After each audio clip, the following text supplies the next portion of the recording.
ఒక ఊరి చివర ఒక పాత మట్టికుండ, మెరిసిపోయే రాగిబిందె పక్కపక్కనే ఉండేవి. రాగిబిందె ఎప్పుడూ తన అందాన్ని చూసుకుని గర్వపడేది. నేను బంగారంలా ఎంతలా మెరిసిపోతున్నానో చూడు, నువ్వు మాత్రం నల్లగా, అందవిహీనంగా ఉన్నావు. నీకు నా అంత విలువ లేదు అని కుండని ఎప్పుడూ హేళన చేసేది. మట్టికుండ మాత్రం చిరునవ్వుతో, ఎవరి ప్రత్యేకత వారిదే మిత్రమా, గర్వం పనికిరాదు అని చెప్పి ఊరుకునేది.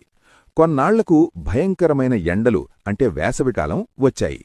ఎండవేడికి రాగిబిందె కూడా వేడెక్కిపోయింది.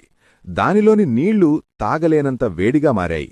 దాంతో ఎవ్వరూ రాగిబిందె వైపు కనీసం చూడలేదు.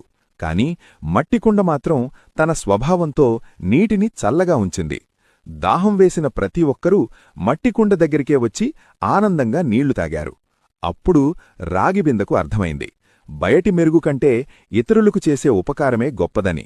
ఆ రోజునుండి మట్టికుండను గౌరవించడం నేర్చుకుంది. నీతి: రూపం కంటే గుణం మిన్న. మనలోని మంచితనమే మనకు నిజ